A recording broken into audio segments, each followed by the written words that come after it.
Good evening, visitors. Welcome to the Australian War Memorial's last post ceremony. My name is Karis May, and joining us today from the Royal Australian Navy is Petty Officer Ronnie Tullipin. We welcome the veterans who have served, those that are still serving, and the families that support them. We acknowledge the members of RSL and Services Clubs Association, RSL Victoria and RSL Queensland, who are watching the broadcast of this ceremony from around Australia. During this evening's ceremony, wreaths will be laid at the base of the Pool of Reflection by visitors and students on behalf of the following schools. From Queensland, Yarralea State School from Craignish, and Albany Creek State School from Albany Creek, and from Victoria, Taylors Lakes Primary School. To commence this evening's ceremony, I invite you all stand and join in singing the National Anthem.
Thank you, boys and girls. You may now be seated.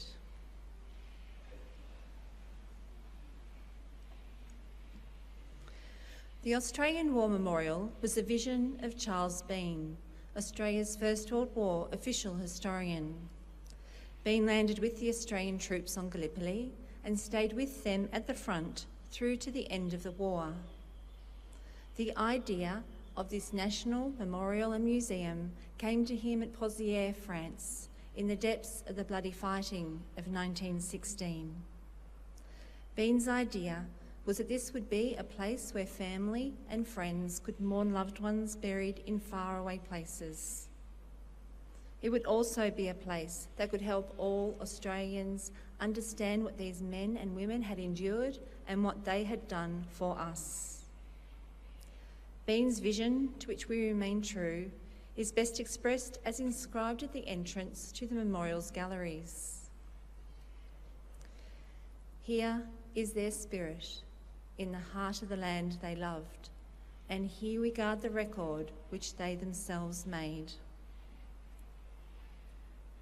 Tonight, we will read the story behind just one of those on the Roll of Honour, which lists the names of more than 102,000 men and women who have given their lives for us in war and other operations for over more than a century. But first, we present a lament, Flowers of the Forest. Wreaths and floral tributes will now be laid at the base of the Pool of Reflection.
Today, we remember and pay tribute to Private Percy George.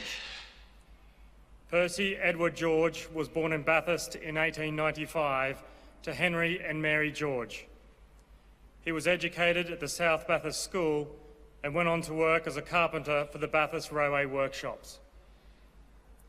Percy was one of the first from the Bathurst district to enlist in the Australian Imperial Force after the outbreak of war in 1914. After a period of training in Australia, he left for overseas service with the 1st Contingent in October 1914 and continued training after arriving in Egypt. He wrote home to tell of his quiet Christmas and heavy training. He made friends with a local man from Cairo and got leave to play music for a wedding with him. He wrote, "They drove me around in their motor car and back to the camp in the morning. They bring me plum puddings, fruits and smokes every couple of days and make me dine at their place in town." Nevertheless, he did not particularly like Egypt, telling his family, "The country does not agree with me like Australia." The 1st Battalion formed part of the 2nd and 3rd waves of the landing party at Gallipoli on the 25th of April 1915. Private George served on the peninsula as a stretcher bearer and wrote regular, cheery letters home. He had a number of close calls. At one point, he was struck in the chest by a spent bullet that did little damage, or, as he told his parents, he was so hard that it turned off. He referred to the trenches as his open-air boarding house and wrote, "We have to live in holes in the ground, and when we hear a shell coming, all you can see of us is the last part going into a hole. I am afraid you will have a job to know me if I am spared. My chums tell me I'm growing and filling out. This sort of work in the open air is doing me the world of good. I don't think I'll be able to live in a house after this. You'll have to dig a hole in the backyard for me. I shall have to spend my birthday in the trenches, so you'll have to drink my health at him and a bottle of drop for me for a future day. I will be satisfied with my pot of black tea and tin of bully beef and a few biscuits." He later reported, "I spent my 20th birthday very quietly in one sense and very warmly otherwise, as there was plenty of shells and bullets in the air." The jovial tone of Private George's letters often belied the seriousness of the situation, although he did tell his family of one dangerous incident. "I was helping to get in a wounded man in when 3 bombs landed near me, which with fumes and concussion caused me to vomit freely." George was known in the firing line as the hero of the stretcher bearers, because he was always at his post to help the wounded and the dying and never seemed to think of his own personal safety. At the Battle of Lone Pine in August 1915, he was seen going round as coolly as though at Kensington picking up the wounded. In September 1915, George was sent to the island of Lemnos for a period of leave. He wrote, "I can assure you we have earned our rest. We have been going since April the 25th and have had a fair innings." During his time in Gallipoli, Private George had been avidly reading newspapers from home and writing letters that were published in them in return. On the 1st of December, a Bathurst newspaper published a letter from Percy George full of breezy news of a nice day of Lemnos and entreaties for more men at home to enlist. Little did those at home know, Private George was already dead. On the 18th of November, Private George and 2 others left the frontline trench to get a wounded soldier. They successfully collected the man and were only a few yards into their return journey when an enemy shell landed nearby. George's leg was badly shattered and he was taken unconscious to the local casualty clearing station. He died shortly afterwards, never having regained consciousness. Lieutenant McVean, the officer commanding George's company, wrote to his family to say, "Poor Percy was a thorough soldier and a son anyone might be proud of.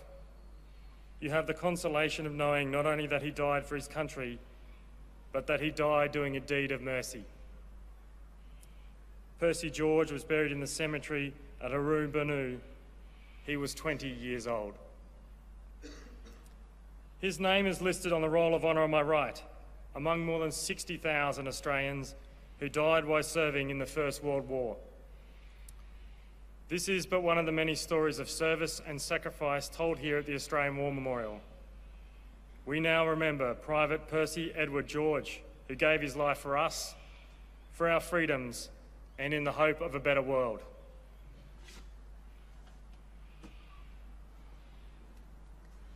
Boys and girls, can you please stand for the ode and last post?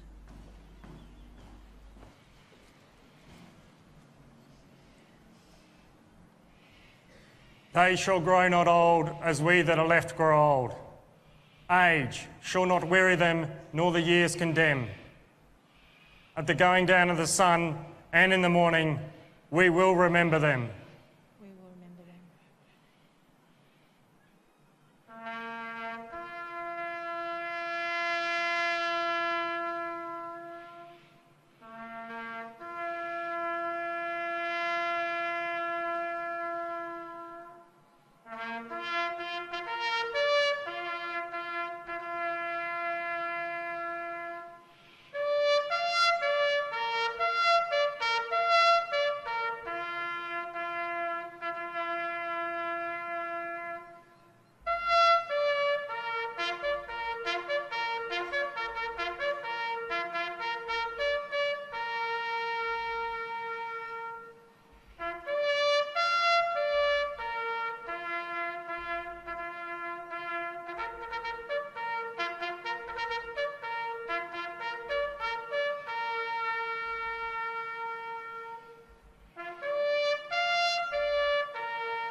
Lest we forget.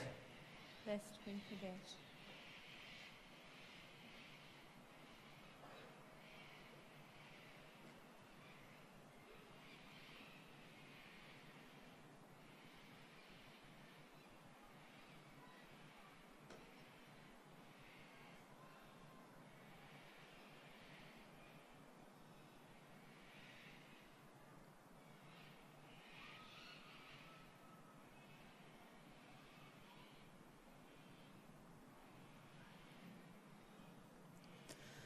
We leave you this evening with the words of the memorial's founder, Charles Bean.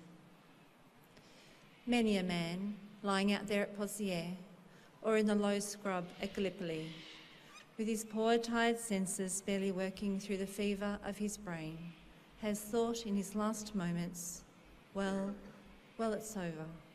But in Australia, they will be proud of this. Ladies and gentlemen, that concludes this evening's last post ceremony. We would like to thank you for visiting the Australian War Memorial today, and we wish you all a very good evening. Thank you.